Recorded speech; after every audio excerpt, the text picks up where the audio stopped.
fish. Mr. Precipitation. Don't make me have to separate you two again. Damn it. Here's Old Man Winter be sticking around for one more week before it looks like he'll be taking a bit of a vacation. We'll have a detailed look coming your way next.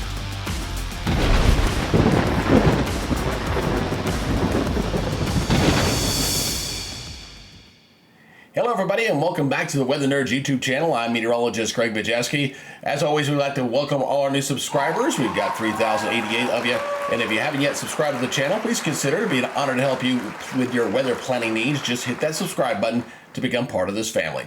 All right, let's go ahead and take a look at what you need to know for this edition. All right, we're going to take a look at the latest climate outlook as it looks like we're heading toward a pattern shift. We'll kind of show you when we're anticipating that to be coming on in. As a result of that, we'll take a look at the jet stream forecast as well as tracking the cold air's retreat out of the country. And then finally, we'll take a look at the latest European model. We'll look at the precipitation outlook. We do have some snow in the forecast here for the week ahead. And then we'll take a look at what changes you'll see in that precipitation as we head into next week. So plenty to talk about. Let's go ahead and dive into it. Let's take a look at the latest climate outlook. So it looks like we got one more week of some pretty cold air across the country, and this is going to continue as we head through days 6 through 10, but we're going to see some big time changes as we go out beyond that as we take a look at the latest from the Climate Center. So let's go ahead and zoom in here and take a closer look. As you can see, we're starting to see those changes by the time we head through days 6 through 10, the 20th to the 24th. We're still holding on to the cold here across most of the eastern half of the United States, but the western half definitely warming up nicely here.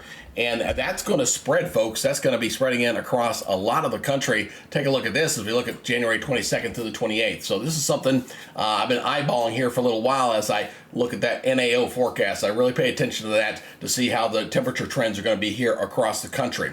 All right, let's take a look as well as the precipitation trends. So the Northeast is still holding on to some of that cold air. It's going to see below normal precipitation here. But then you notice out in California, we're looking at active weather out here and across down toward Texas. I think that's indications of the return of that El Nino type pattern coming in here, where we're tracking kind of weaker storms, kind of wetter activity with some of the subtropical jet stream energy there kind of coming on in. And then as you take a look at days 8 through 14, it kind of spreads here, kind of spreads out. So it looks like we're in store for a wetter pattern and not as cold. So we're not looking at any major snowstorms as we head toward the end of the month because, quite frankly, it's going to be pretty warm, except for obviously mountain areas and things like that.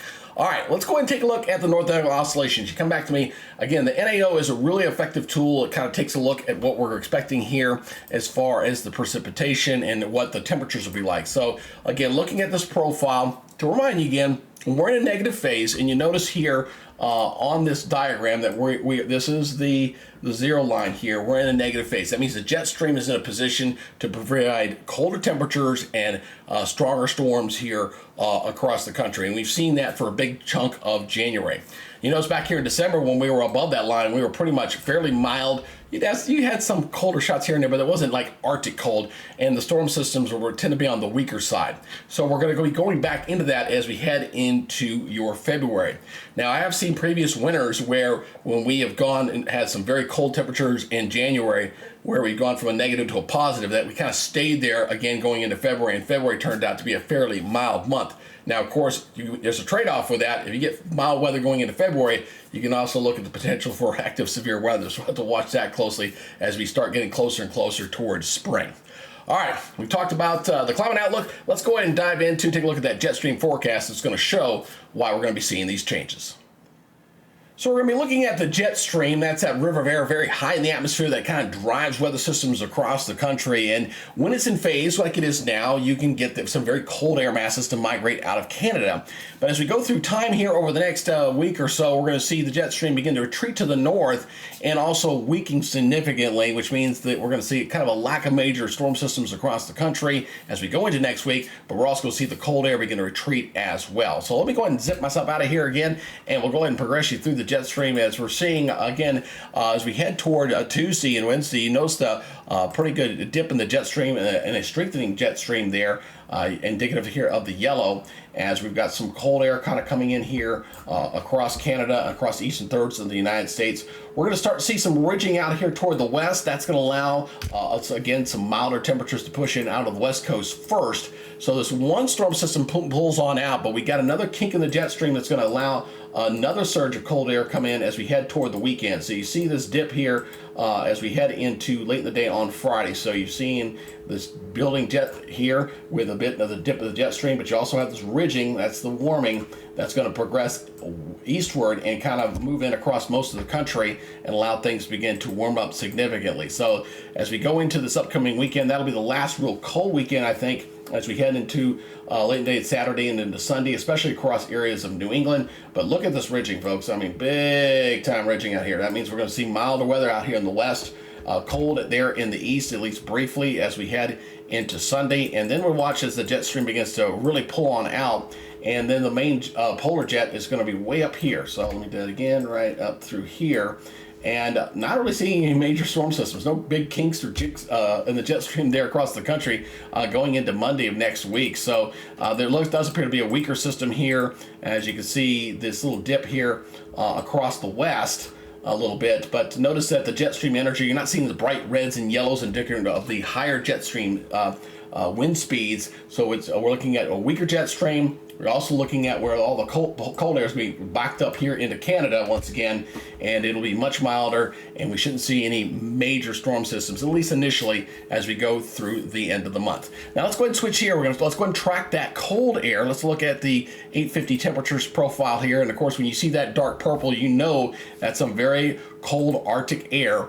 As we progress here into Tuesday, you're seeing again this big rotation of the low pressure system here of the polar vortex, and it's going to be again shutting in some of this cold air. We've got it retreating a little bit, and then we got another cold shot coming in as we head into this upcoming weekend. So there's another dive coming down as we head into Saturday. By Saturday morning, you're seeing some very frigid air here across areas of the Great Lakes and into New England and into the southeast.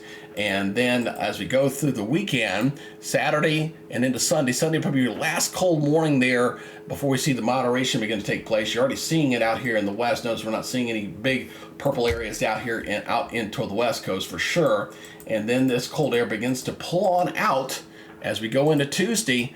And then as we go into the end of this run, notice by the time we head into Wednesday morning, things are looking significantly quieter as all that cold air has retreated up into Canada. No cold air across the continental United States here as we head into Wednesday late in the day, as we get a little bit of a break, as basically that cold air has pretty much what's happened has kind of emptied itself out, and now it's going to need time to begin to recharge. I always like to use the bowl analogy. So the bowl has spilt all of its cold air out, and now it's got to recharge, and we'll see if we'll get another cold shots coming back at us as we head to later in the month into your February.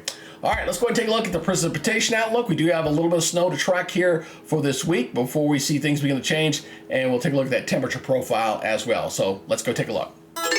So as we take a look at the continental United States here on the European model, we're still dealing with icy conditions here across the southeast with snows and freezing rain and across East Texas and into Louisiana. We're going to see this begin to move up into the northeast. That's what's going to bring some snows up that way as we go into your Tuesday. So let's go ahead and go forward on this as we see that snows kind of quickly move on out and then spread in across areas of Pennsylvania as a weak low kind of forms off the coastline there. Still a little bit of showers there across areas of the Florida Panhandle and down in toward Alabama, but notice some decent snows here by the time we head to about 2 o'clock in the afternoon on Tuesday here across areas of New England, as that cold air is kind of just funneling in back behind the system as we go through the day on Tuesday. So looking pretty decent. Then we'll watch another storm system out here on the west coast. You've seen the rain spreading in here across areas of California and Oregon as this next system moves on inland.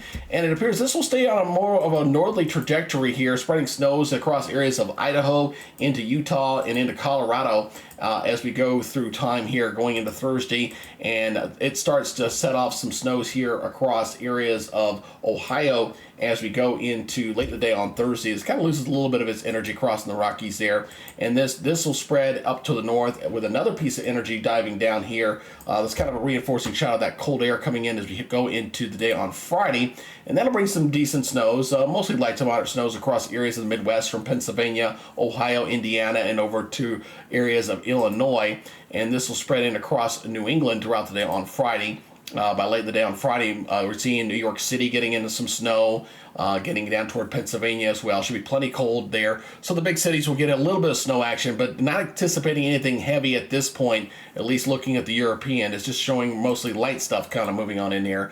And then as we go into the weekend, just plain old cold, just really frigid. You see this big blue circle right there. That's a little bit of piece of the polar vortex that's set up shop briefly for the weekend before it begins to migrate back up into Canada, as there'll be plenty cold air across New England. It's looking at another storm system out here on the west coast. Notice the rains here across areas of Washington State and down into California. And the Sierra Nevada will be getting some snow back on top of that as well. And as we progress into Sunday, we start to see the changes begin to take place there as that cold air begins to slowly retreat going into Monday, still holding on to a little bit of cold air across areas of New England. But most of the country, we're going to see things begin to moderate a little bit. I notice a little bit of pink stuff here across Oklahoma, but don't worry, that's not going to last long, as it's really going to see things begin to warm up here as we go into Monday and Tuesday. And notice the one big thing here is that the 540 line, that's kind of my freezing line, really retreats way up to the north here. So it's way to the north as we see that cold air begin to move on out of the country. And just looking at just a mixed bag, it's just some rains there across the middle portion of the country. I mean, you're seeing rains getting all the way up into areas of the Great Lakes as we head into Wednesday of next week, just indicative of just how much milder the conditions will be across the continental United States.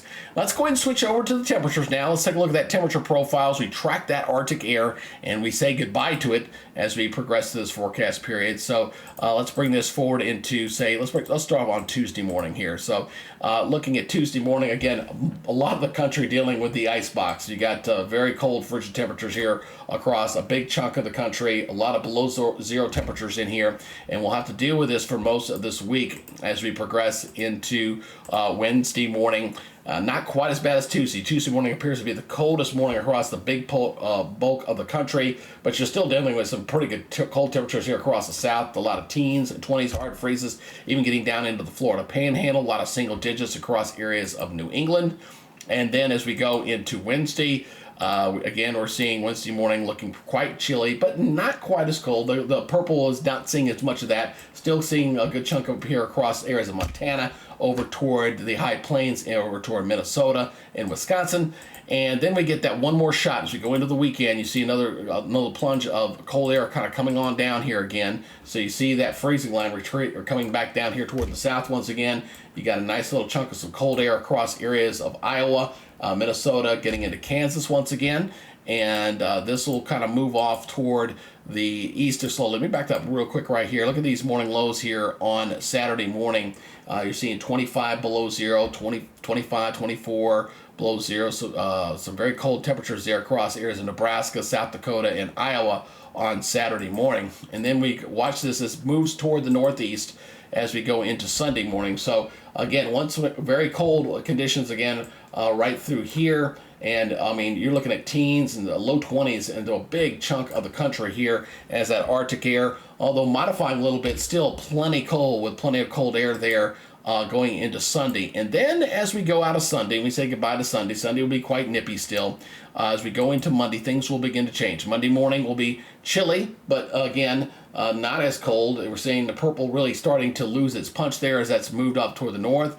Daytime highs start to warm up a little bit here across the southeast on Monday, and especially on Tuesday. Watch what happens on Tuesdays. We're seeing the returns of 50s down in here. Think about it, those very cold area temperatures across the southeast, and that'll continue into Wednesday as well as we say goodbye to a lot of those freezing temperatures start to pull on out across most of the country.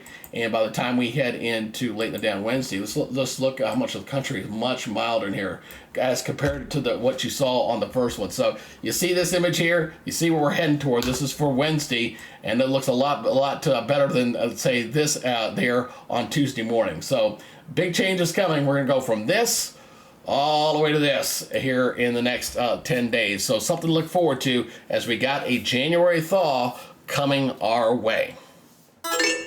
So we've got one more week before we begin to see some big changes in our forecast, as we're still dealing with this winter weather here going into Monday and Tuesday. As you can see, with all these winter weather advisories and winter storm warnings there in the pink, covering from Texas heading all the way up into the mid-Atlantic and into the Northeast. The good news is once this weaker storm system clears on out, we'll just have to deal with plain old cold, and got a couple of snow events in there, but nothing super major to worry about. But for right now, what I'm most concerned about is people. Obviously, check on the elderly. If you have any neighbors out there, you know, they're trying to cut costs to keep their heating bills down.